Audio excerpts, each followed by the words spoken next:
Not exactly sure where to start today. My idiotic babble or the other guy's idiotic babble?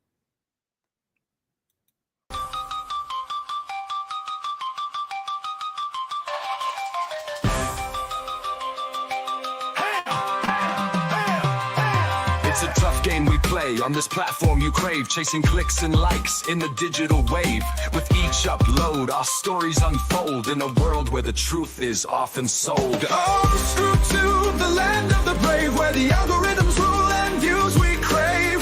From viral highs to simpleton trolls, in this digital realm, anything goes.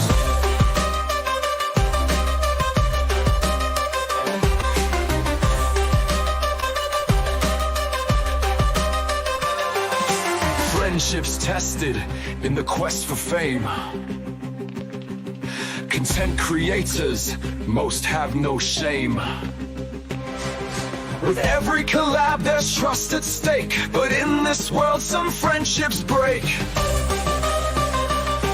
Ooh, anything goes. Screw to the land of the brave, where the algorithms rule and views we crave. From viral highs to simpleton trolls, in this digital realm, anything goes.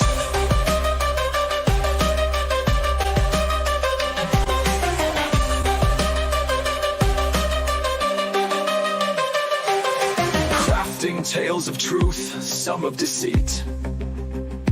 Chasing trends in a race we repeat. The pressure mounts as views decline. In the search for truth, where do we draw the line?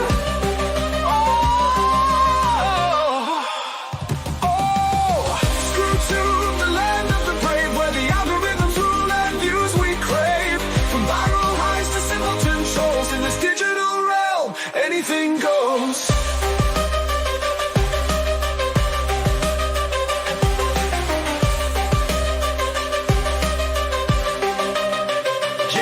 Fabricating evidence just for the views. A double-edged sword in the news we choose. The line between real and fake is Penguins.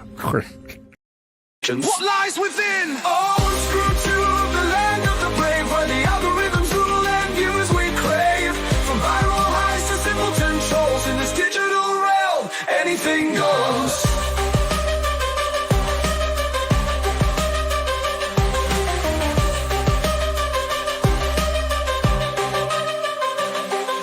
The highs are thrilling when the numbers soar, but the lows hit hard down to the core. The grind continues day after day in the endless pursuit of the viral sway. Oh, screw to the land of the brave, where the algorithms rule and views we crave. From viral highs to simpleton trolls, in this digital realm, anything goes.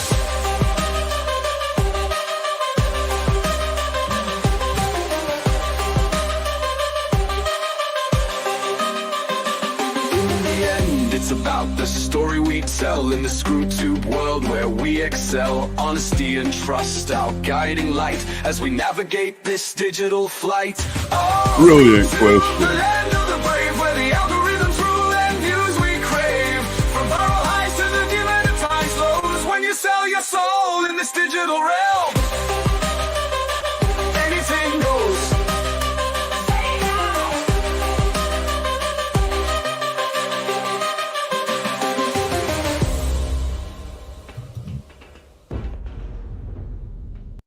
Hello, my name's Urzu Zyklin.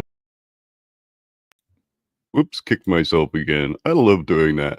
I must hate myself. Anyway, welcome to my channel. How's everybody doing? Hello, Bandit. Hello, Nakoti. So, I've been watching the debate sphere over there on Raging Tomato. I kind of like the channel. Some people, which I can understand, say it's e-begging, but I think it's interesting because it gives me a lot of things to, like, if I want to go up there and I want to discuss something, then I have the access to a lot of stupid to discuss. However, I've been noticing a common theme lately. And that common theme would be, I Bible, I know right, wrong, good and bad. You know Bible. You don't have any idea of what right, wrong, good, and bad is. That's nonsense. That's really nonsense. And I'm noticing that it's including itself in many different types of debates. It could be peanut butter. Is peanut butter good for you? And I don't know why that would be a debate, but I guess there are a lot of people who are allergic to peanut butter, so maybe it is a debatable topic if it's actually something that we should be eating. And all of a sudden they break in with, well, how do you know good? How do you know bad? Which is just absolute nonsense. And of course, they always tie it down to, well, you know Bible, no bad. Anyway, of course, I'm doing a little bit wrong to them. So first, I'd like to talk about today's title. I like today's title, but it kind of has a logical fallacy buried in it. Where do I find moral in the Bible? Well, to be honest with you, you cannot find the word moral anywhere in the Bible. However, there are nuances to that, which I'll get to later. But one of the arguments we're reading today, the title was, I believe it, if morality isn't objective, it's not morality. Now, there's a huge problem with that title, but we'll also get into that later. I would like to know what is objective. What makes something objective? I would have to say to call something objective means it's independent of personal feelings. No interpretations or bias. It's rooted in fact, logic.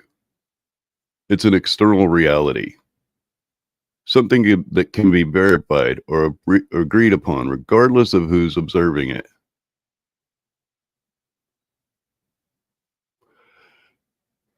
Now, I'll give you one example of something that would be absolutely objective. Water boils at 100 degrees Celsius at sea level. That's objective. It holds regardless who's measuring it. The only way to change that is to change the altitude. That would change the rate in which it boils. Just the fact that we measure in Celsius and in, I guess it's empirical units, which would be Fahrenheit, shows that there's not a consensus across the board in exactly what a temperature is.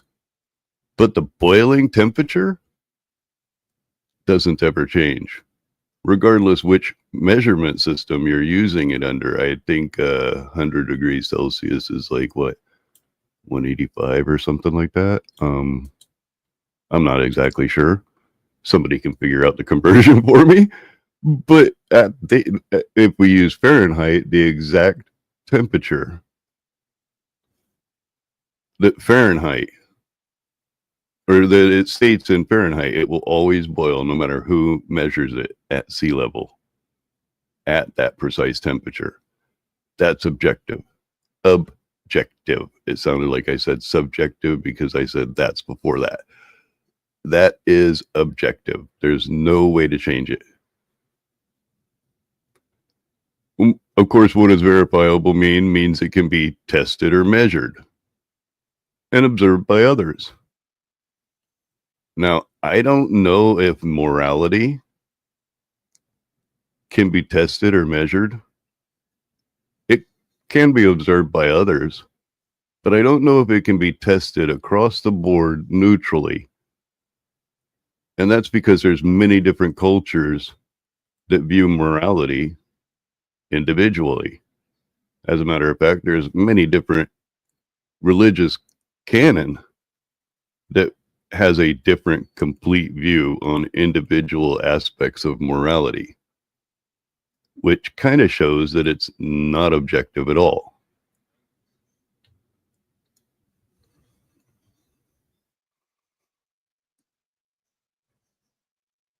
Now, what do I mean by consistency across context? It remains true across time, place, and all observations. Kind of like gravity. Gravity universally applies. It doesn't matter if you're in Kandahar or you're here in America. Gravity is going to affect you the same exact way. It is absolutely objective.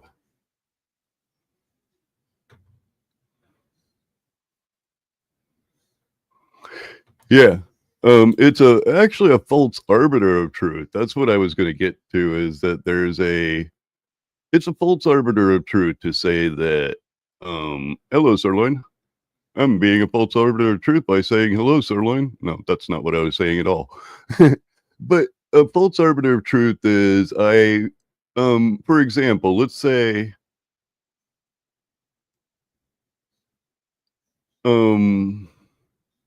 Hipparchus. He had a very good explanation of perfect circles in the sky. However, his sky he drew was imperfect. If somebody believed in Hipparchus for a long time, and then somebody came along like Ptolemy and said, maybe Hipparchus is wrong, and you held the belief that, oh no, we have all of these journals from Hipparchus. He named so many stars, and everything he said is right so far, so you can't be right. And where's this Galileo guy coming from? He's full of it. He doesn't have any foundation for any of his truths, because Hipparchus rules stood for a long time. It's a false arbiter of truth. And they hold people to that specific standard. And I don't understand that.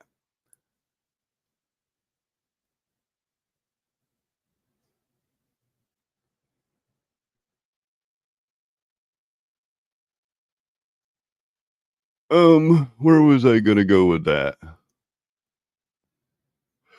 Oh, they seem to bring this into so many different titles, and I don't know exactly why.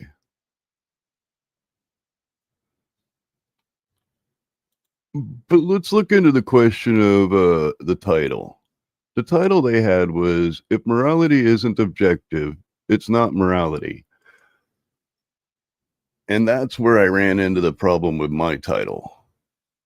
My title forms a false dichotomy. And that false dichotomy is, if I can't find the word moral in the Bible, then the Bible has no morality within it. See what I did there? I made a title that sounded pretty interesting, sounded like it made sense, but within it, there's a fallacy. And why is it a fallacy? Because, of course, the Bible has scripture which describes morality from a subjective standard, because each religious canon has a different version of what's being said. Not all of them. I mean, there are some that don't link at all. And that's where you run into the problem of, it's not universal across time and space, even across here on Earth. So where is the problem with their title? Other than leaving a false dichotomy, because the other one is, if morality isn't objective, it's subjective. That's the difference. If it's not objective, then it's subjective. You either prove it's objective or you prove that it's subjective. This title, it's a conditional statement that requires a definition based on a claim. It implies that morality is subjective, but yet it asserts a non-objective, or asserts that a non-objective morality couldn't exist at all. It's kind of like an essentialist reasoning, I guess you could say. it defines morality is necessarily objective. Anything that doesn't meet a specific criteria is excluded from the category, like such as subjective. And the fact that we can find out happiness, we can determine happiness without having to require an objective standard. And that's because everybody's happiness is different, but yet we know what happiness is. It's kind of like asking, if a triangle has 3 sides, it's not a triangle. Well, but morality isn't a geometric shape. It's not something that's tangible, that we can grab a hold of. The statement also hinges on a perspective definition of morality. And that is that one person's their view of what is good and wrong or moral can't be right because it doesn't match with your perspective of reality. That's a perspective definition fallacy. Unfortunately, that shows indefinitely a subjective nature to your claim. Let me grab some coffee here real quick.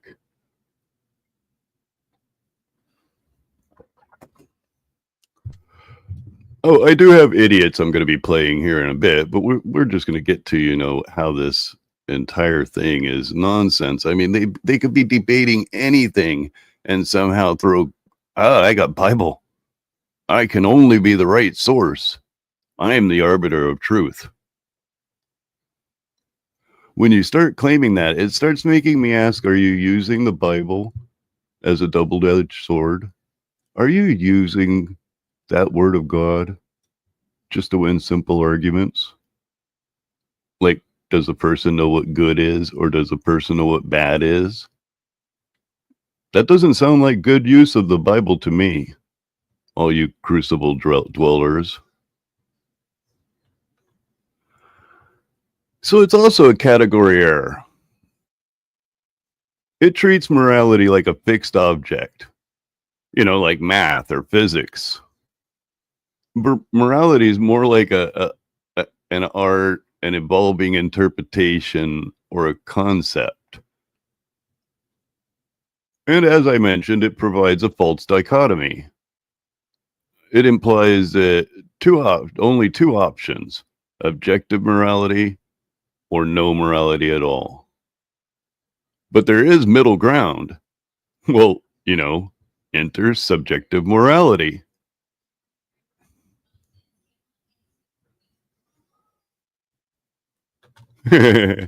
Right? I'm always evil. I can't help it.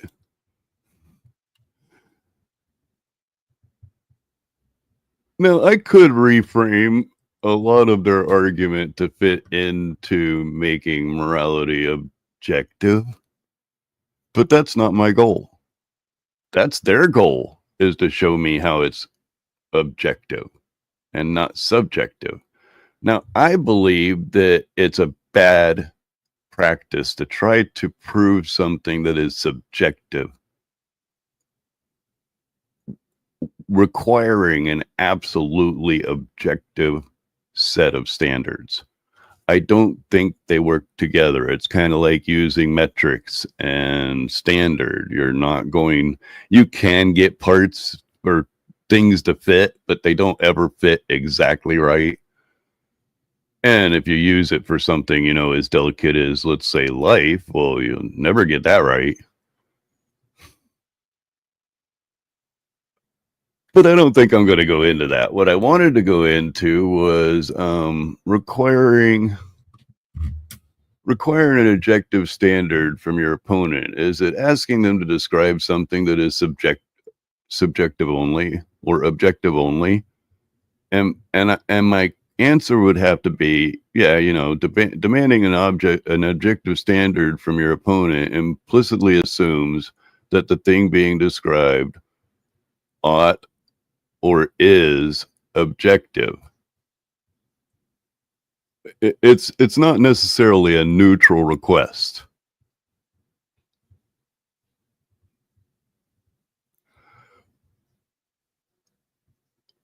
So what happens when you demand objectivity?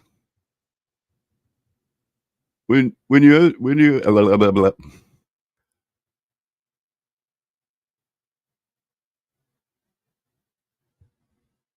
Oh, you're sorry. You're making a metaphysical claim. You're asserting that the subject under debate is knowable in an objective term. You're also shifting the epistemic burden. You're requiring your opponent to translate their subjective experience into a framework that may not accommodate their definition. You're also controlling terms of disclosure. You're framing the debate in a way that privileges empirical, logical, universal criteria, often citing emotional, cultural, or personal ones. Basically, you're conflating two issues.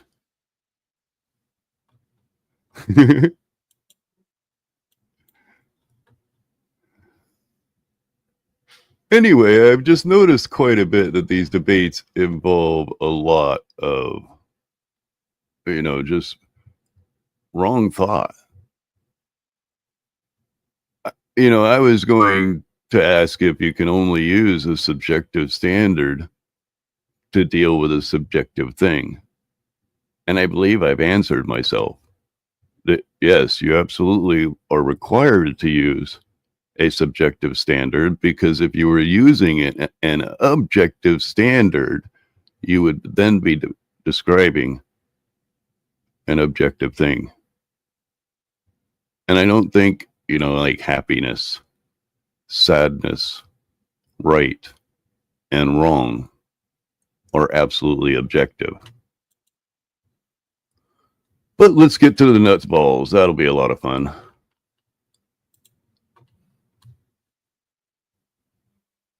Course through an objective standard. When making a distinction between what is a foot and what is an inch, we would use a ruler. Right, but when we come down to biblical terms, that ruler is multiple different sizes, because people over in Kandahar don't have the same ideas as you do, so they are holding a different ruler in their hand. Making the distinction between what is hot and what is cold, we would use a thermometer. When making the distinction between a foul play and a fair play on a football field, we would use the rules of football that... Wait, that's subjective. I would have to argue all rules in sports are subjective, and the reason why I would argue that is rules in sports have changed throughout time. There was a time in basketball where they call homeboy in, big homeboy, and he come lay you out on the court, and nobody cared. Now it's called a foul. Actually make the game of football and not soccer. Likewise, when it comes... Oh, wrong football. To the distinction between good and evil, which is far more important than measurement, temperature, or sports, morality must be determined by a fixed and objective standard in order to make a meaningful, real distinction. This now begs the question, where can we find this objective moral standard? It is the belief of myself and my teammate that this standard is given to mankind through the divine revelation of Christianity, specifically the Holy Orthodox Church. I'm aware that there are different faiths in history that propose... Wait, if you are aware that there are different faiths in history that propose different opinions, then that's not objective at all, sir. You just described it as not being objective, but carry on. Competing moral standards, and to that I would say that in the same way competing scientific theories of gravity do not disprove gravity, disagreements on the true revelation of the moral standard do not disprove the existence of the moral standard. I'm happy to discuss with my opponents what makes Christianity the true faith of the true God as opposed to others, once they concede that if morality isn't objective, it is not morality.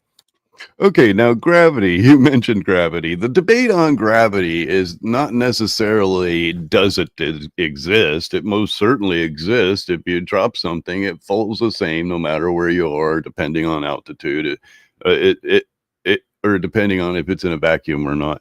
If it's in a vacuum, it follows exactly the same, no matter what. If it's not in a vacuum, of course, there's some buoyancy that takes place. But when it comes down to gravity, the debate on gravity is what exactly is its cause, and that is truly in question. We know that it is light and time and space and all that other good stuff, but we haven't necessarily pinned down an exact cause. Like, they're now starting to think about maybe black holes explain what time is. And I don't know if I can really get into that topic because it's very deep. I've tried to look into it, and it's a lot of nutsness in there. It's almost like scientists have forgot about how to do science. You know, like the guy running around calling the new interstellar object that comes through a spaceship. And this is a guy from freaking Harvard. He's a nutball. He's now turned into a snake oil salesman, pretty much. But gravity is only, it's not, the debate is not, does gravity not exist? Because we can't figure out its exact cause.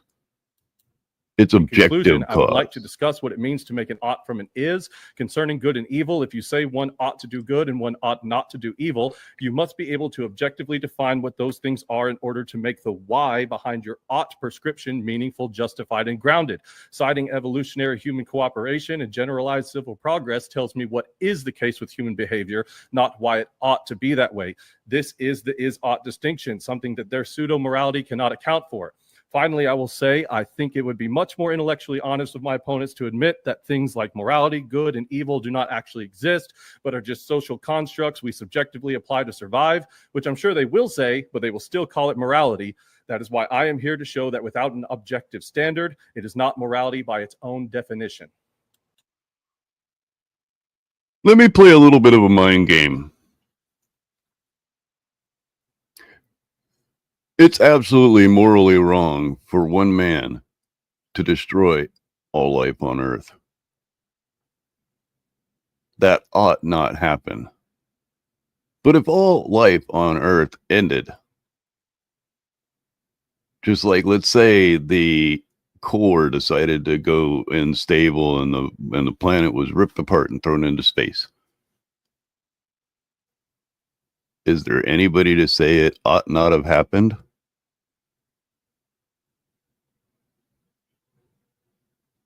Is there anything to say that anything wrong happened? That's objective. That's absolutely objective, that there will be nobody to determine if it's right or wrong. Just the fact that you need somebody to determine it, to measure it. And let's say another species watched it happen and they realized, hey, we got a whole bunch of minerals and stuff we can collect now. Would they think it was wrong? Or would they think that it was just a natural process and ought?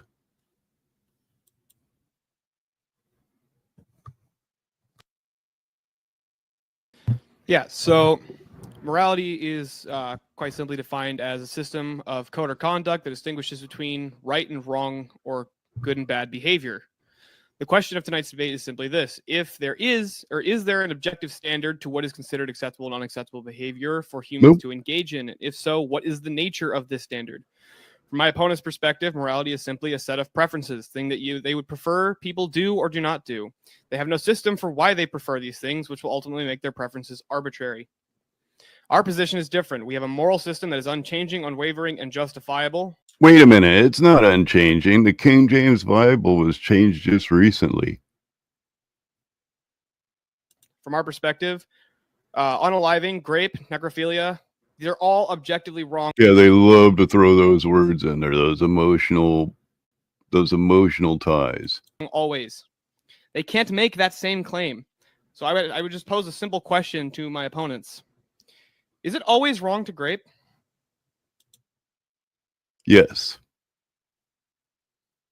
The answer is yes.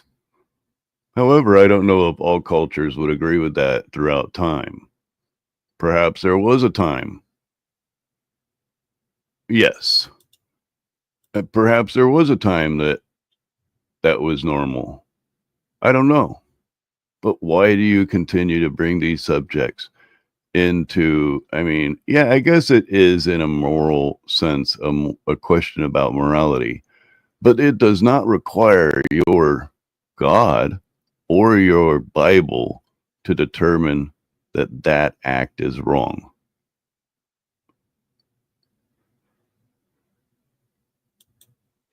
If the answer is no, But as I said, other cultures seem to, throughout time, take a different idea on that.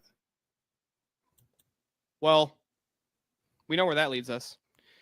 If the answer is yes, now you're pointing to an objective standard that exists outside of whatever the heck you care about or whatever you No, it's still subjective. It's still subjective. It still requires the man's mind to process. think. With that, I am happy to. Now, that doesn't mean, like, you know, later he's going to go into the boiling temperature or the Curie point of steel, which that question I'll have a bit of fun with. See the rest of my time, and I can't wait to watch these two spurg about that question.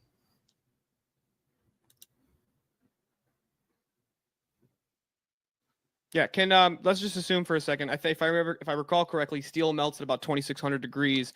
So was steel gonna melt at, like, I don't know, 10 degrees?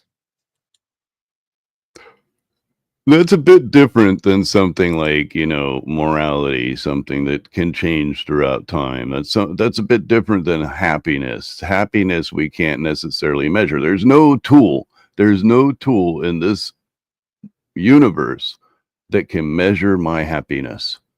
There is a tool, however, that can measure the Curie point of steel. And that tool is what you're using to give you an empirical, observable, objective truth. I don't think so. I don't think it will. I mean, unless you change the system you're measuring with. But no, I don't think so. Let's just go with Fahrenheit to keep it consistent. I think, like I said, no. Okay, so it's either it will melt at 2,600 degrees, or it will not melt at 2,600 degrees, but it can't do both. Sure. Relevance? That exists with or without man, by the way. That temperature that it melts at, it will melt at that temperature without man creating the numbers, creating the description. Without man's math, that is the exact temperature that steel will melt at. Of course, nobody will be there to measure it, but without man, it still melts. Your argument is, without something, something can't exist.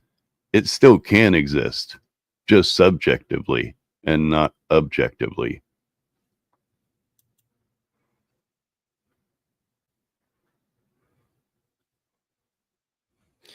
Yeah, this would point to the fact that it's unchanging and it's subjective at that point, and it doesn't matter what you think of the scenario or however you evolved and what kind of empathy you feel towards the steel. It's still going to melt. That doesn't matter to your description of morality. Morality does change throughout time. Yeah, but there's nothing moral about the morality would come into like whether or not you decide to melt the steel. You say the morality is just a result of evolution. Evolution is just mechanical. Okay, he was meaning evolution of our emotions, the way that we view things change over time, which absolutely described morality as subjective. You're thinking evolution as far as biological evolution. That was not what the man was describing. Biological evolution, I guess you could describe as mechanical, and but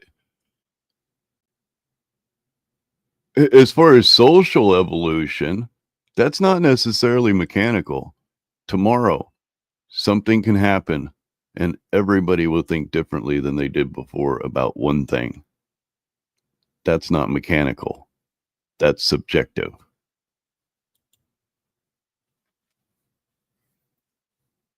We're not creeped Yeah, out by because people who torture animals.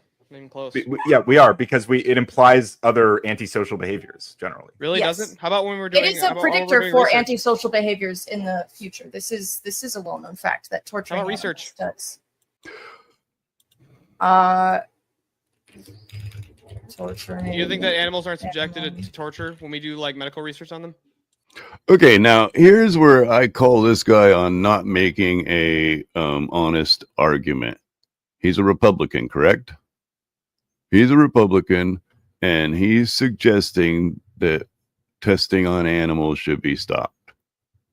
Now, just simply do a search.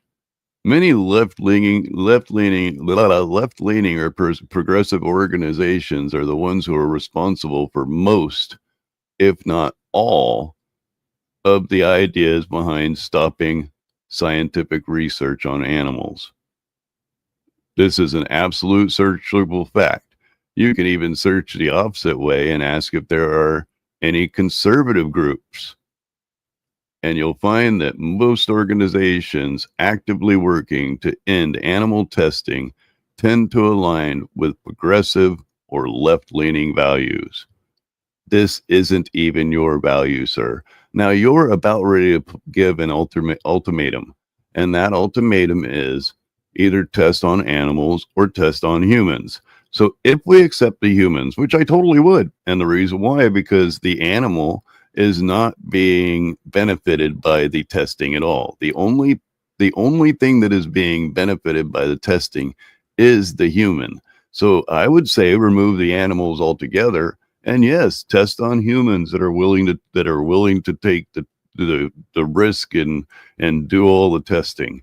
Now, what I've done is I've removed the animals and said, yes, go ahead, test on people as long as we stop testing on animals. Now, the problem is you're going to try to insert the animals back in as your argument. That doesn't work that way. You've given me the ultimatum, and I've accepted your ultimatum.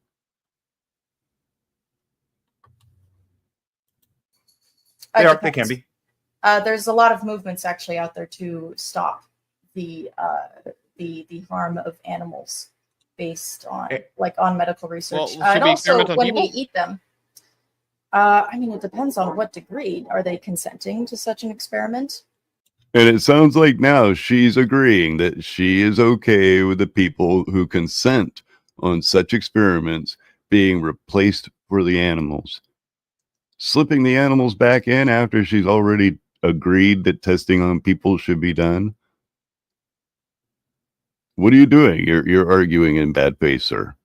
That's why you wear that crucible hat. Why? Because you don't believe in God. You believe in crucible. I would imagine most people who would be willing to go through that kind of subjugation can't properly consent. I mean, it also depends on experiment. Like if I sign up for a drug trial, like let's say I sign up for a drug trial to, my goodness, I don't know, maybe I want my eyebrows to get even bigger. And I sign up for a drug trial for a drug that's like, this will make your eyebrows bigger. Let's see if it does. Am I being tortured? No, well, no, but that's because we've already probably put, like bunnies and dogs and No. You've already removed the bunnies and dogs and rabbits from all of that. She has accepted your ultimatum, and now she is going with, should she be the one who tests it? And you're going to throw your stupid bunnies and rabbits back in. We've already got rid of them, remember, sir? Bats and chimpanzees and every other thing you could think of through that same exact, and giving them those same exact drugs and see what it did to them before we gave it to you. So let's stop and take a look at how many organizations I can find just right off the top of my head that are left-leaning, liberal organizations that are fighting against this. PETA.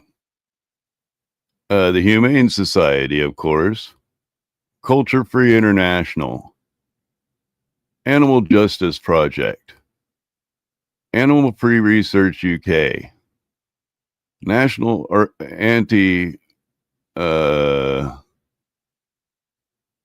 anyway, we'll go with the NABS.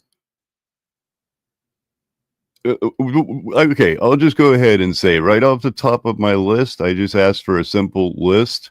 It gave me 50 examples. 50 examples. Now I ask it the same question to create me a list of conservative outlets, and it told me there are none. Most of them work on free marketing and oppose regulatory mandates on testing, regulation groups that that support stewardship but not activism, and pro-business that support cruelty-free innovation for marketing reasons, not ethical ones. I can't find any groups, any named groups that are explicitly leaning conservative. So your argument doesn't even align with you, with your beliefs, with your ideas. Yeah, was that moral? Right? Right, Nicody? So anyway, you I'm think we probably going invented to and discovered math. So Oh. humans came up with math. This is great. Yeah, we observe things in reality, and then we create language to approximate what we're viewing. We created the language, but did we create math? I'm not talking about the language that describes math. I'm The talking language about is the math. itself. Well, I just as a lifelong math fan, I view math as a word for the language of mathematics, like of that thing. What's what we're referring to? It is the language of numbers and these things that we give. Right, but we didn't invent to these structures. It's Right. You're describing mathematics as being objective. It has nothing to do with the argument of morality, which has already been clearly pointed out as being subjective throughout time and cultures. It's an interesting question. I don't know that it has. I mean, there probably are some interesting parallels here, but could you maybe draw what you're getting at? So Yeah, what I'm mathematics is getting a to- transcendental category. It's a universal category specifically. So it's something that if you say that logic is just a feeling, and then that would imply that humans came up with it, that means that we could change it. Okay, and the implication that this evolved with us over time is saying that, you know, at one point it didn't exist till humans got the capacity to come up with it and feel it, and then it came into existence. From our perspective, no, sorry. What I'm saying is, right. Without humans, it would just exist. It wouldn't be named as math. ontological existence. However, math is not morality. Morality only exists in recent time. It's not even mentioned once in your Bible. The word morality, you cannot find it. Moral, the word moral, you cannot find. That we actually discovered and then created a language to describe that discovery. And that makes it have an actual ontological presence. Now, as far as mathematics, yes, it does have an ontological presence. It exists without man. It doesn't require man at all. And I'll explain that. The cesium atom, 133, oscillates at, 9,192,631, okay, we're in billion, sorry, 9,192,631,770 cycles per second. That happens regardless of man being here or not. Now that is how we determine the second. That is how the second in all is determined in atomic clocks. The most accurate time. That is absolutely objective and not tied to morality at all. Correct. Other cultures could exist.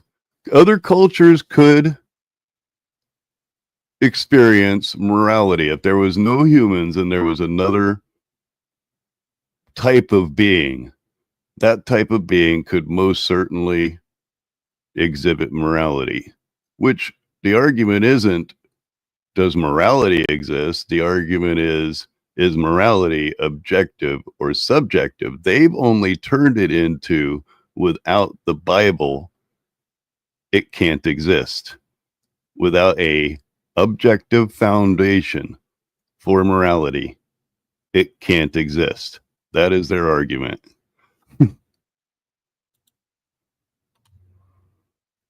I think the Crucible crew is not arguing for God. I think they're using the Bible as like a weapon to win their stupid argument about why women shouldn't have rights and stuff like that. Anyway, we're going to move on to where the guy, I had that all planned, but so which one is this? So the guy forgets the question. If you're going to, so what happens if you're just interrupting somebody just to interrupt them with nonsensical questions? Often you'll forget the question that was asked. Now, unfortunately, if you're the person presenting the question, you should not forget what question you want the person to ask. Forgetting what question you want the person to ask or to answer is a little stupid. It's a Oh, being, shoot. unempathetic antisocial. Yeah, you're gonna have to justify that. It You makes can be you- very social without being an empathetic person. So Sorry, I have this on edit speed, which means this is about all we'll watch of this video. I can use. I mean, you don't necessarily have to be empathetic if Okay, you so are able that's to why I operate think on that's the logic of survival. However, empathy. I'm sorry. Could you repeat the question? Yeah, I said, Do you know what your question was? I'm actually trying to, I just had a head talk. He asked a question and then immediately forgot what his question was. Why? Because he was just jumping in to try to throw her off. He had no clue exactly why he was asking that question, and he would not be able to answer the question of why empathy should exist and why it shouldn't exist. I can't answer that question. I'm sure he can't answer that question.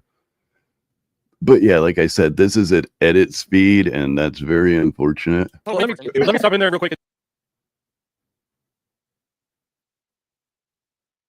I don't think that was sounding horrible. I'm also horrible with names. Eli probably better than I would. Well, here's the thing. I'm not going to get into exegesis until we, like I said, we can at least confirm whether or not the moral standard exists. And here's the thing: this is a comparison of worldviews. Whenever I speak of divine dignity, we don't do this because we are violating, the image of God made in another person. We do these things because we believe that good, when we talk about the distinction between good and evil, has an ontological source. In your worldview, good can be different. Good and evil can actually be interchanged depending on who you're talking about. What's evil to one person could be good to another. So how do we develop a meaningful distinction that doesn't just come back to, like you said, my moral code? Now, Well, I think World War II kind of suggests opposite of what you're saying, sir. I think it very clearly describes that what is good and what is bad is most certainly changeable throughout culture and time. The Germans didn't find harm in what they were doing.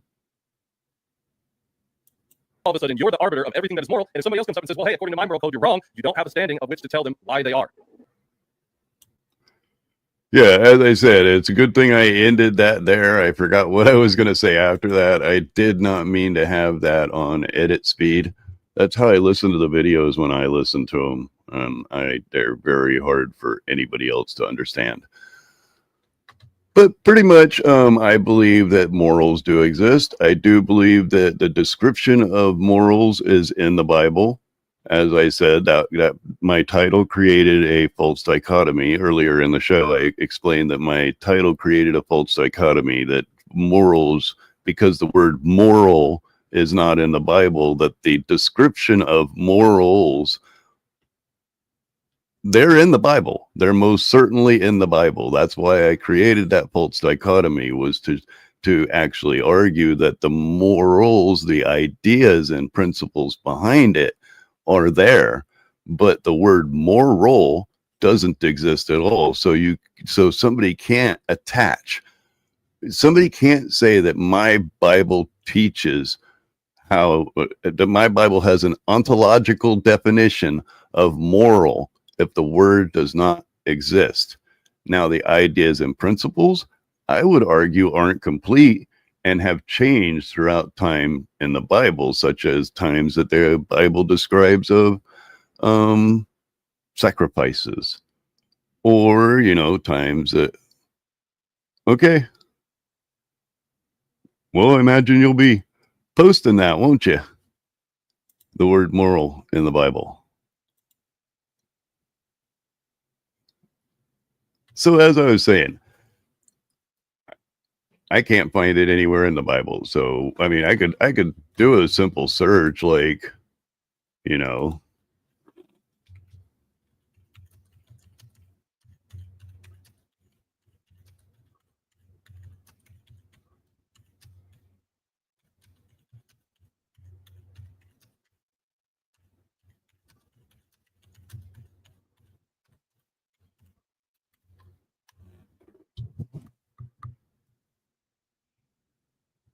Okay, you ready? I mean, I'm sorry this was going to happen this way, but perhaps you can show me where I'm wrong if the word moral, let's see, absolutely shows up in the Bible. Don't need audio.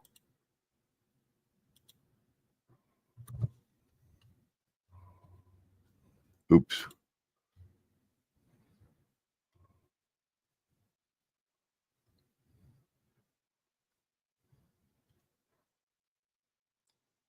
And we'll leave that there while the music plays.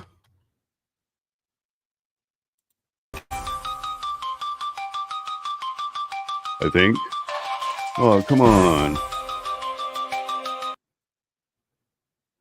Darn it.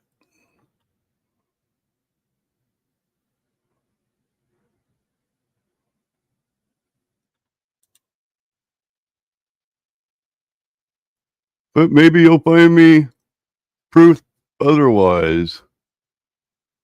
Perhaps. Perhaps you can point to where the exact word shows up. That word. That wonderful word. It's a tough game we play on this platform you crave, chasing clicks and likes in the digital wave. With each upload, our stories unfold in a world where the truth is often sold. Oh, screw to the land of the brave, where the algorithms rule and views we crave. From viral highs to simpleton trolls, in this digital realm, anything goes.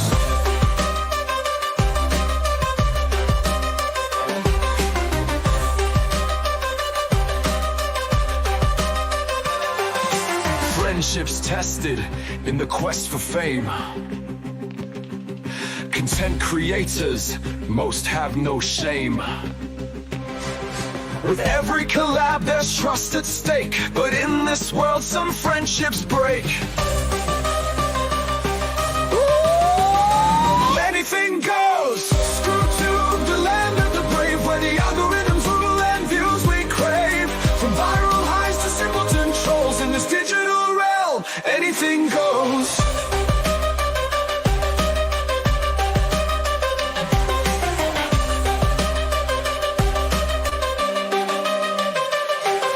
Crafting tales of truth, some of deceit.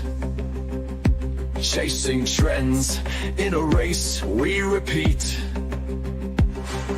The pressure mounts as views decline. In the search for truth, where do we draw the line? Oh, screw to the land of the brave, where the algorithms rule and views we crave. From viral highs to simpleton trolls, in this digital realm, anything goes.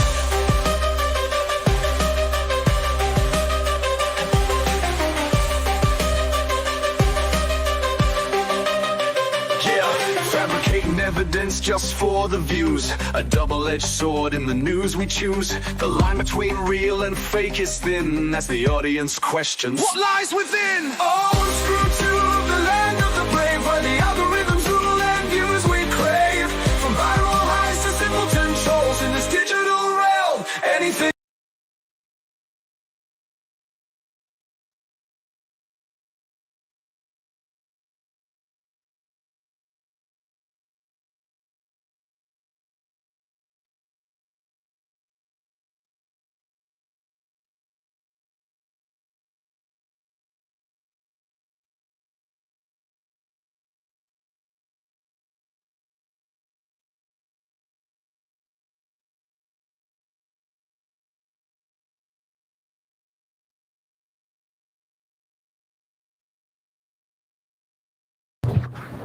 I'm sorry. Did you not understand the question, sir? Did you not understand the question? Show me where in this text you gave me does it state the word moral?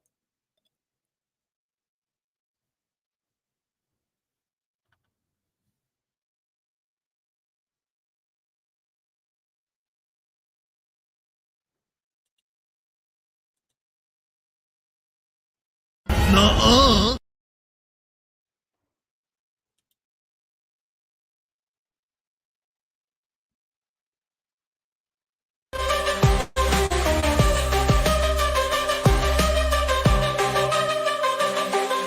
highs are thrilling when the numbers soar.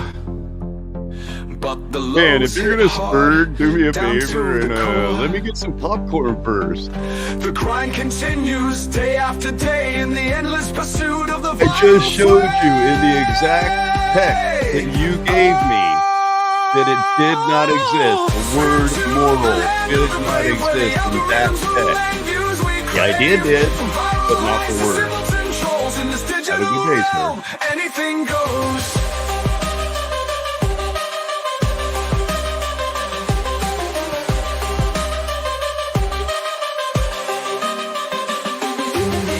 It's about the story we tell in the ScrewTube world where we excel. Honesty and trust, our guiding light as we navigate this digital flight.